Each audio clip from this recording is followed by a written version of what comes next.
Medyo tense ngayon ang atmosphere sa pagitan ng NDFP at GRP papasok sa third round ng peace talks. Noong nagsimula kasi ang usapan na pagkasunduan ang pagpapalaya sa lahat ng political prisoners sa pamamagitan ng amnesty.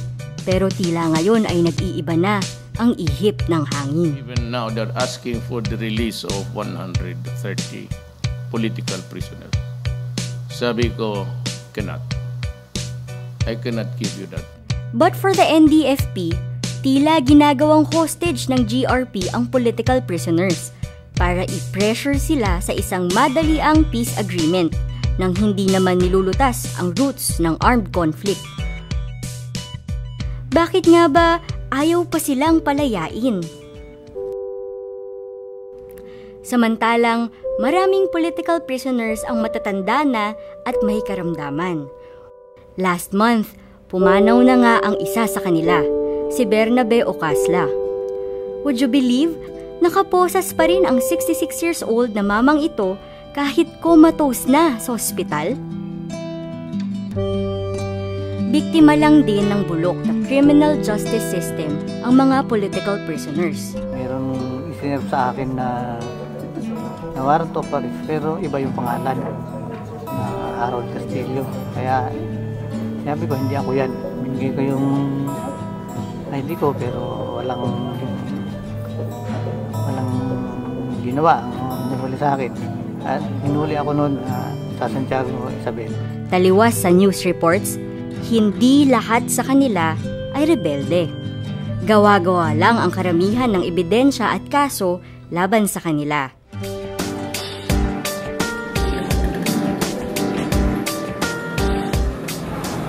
Kuya, tungkol saan yung artwork na to? Preambulo ng Karil. Isang halimbawa ang dating political prisoner na si Voltaire Guray.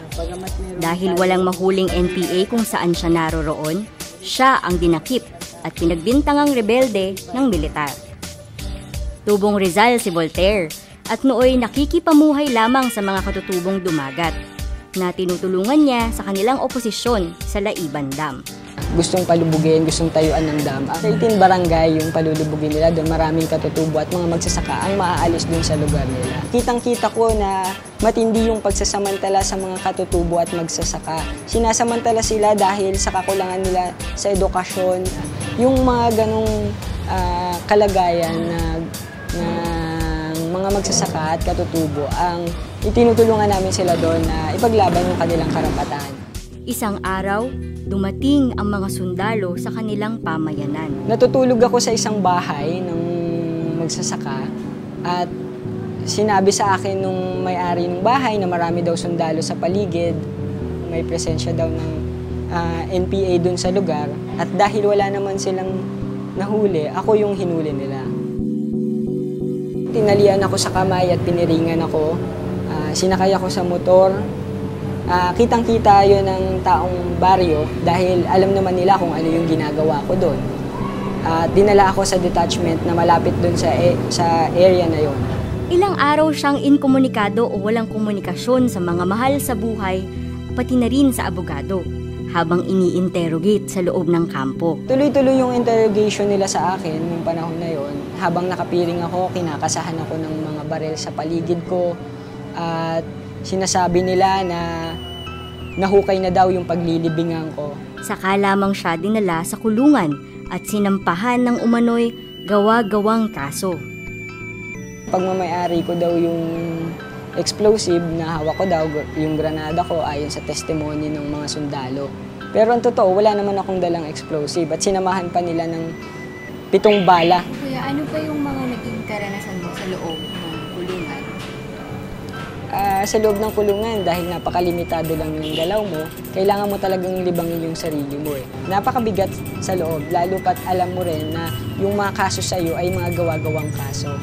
At kailangan magpakatatag dahil alam mong lalaya ka dahil hindi totoo yung mga kinakaso sa'yo. Matapos makulong ng 4 na mahabang taon, nakapagpiyansa rin si Voltaire. Ayon sa korte, mahina ang kaso laban sa kanya. Sa panahong inilagay niya sa loob ng jail, Maraming obrang sining ang nilikha ni Voltaire para ipakita ang kalagayan at paninindigan ng daan-daan pang katulad niya.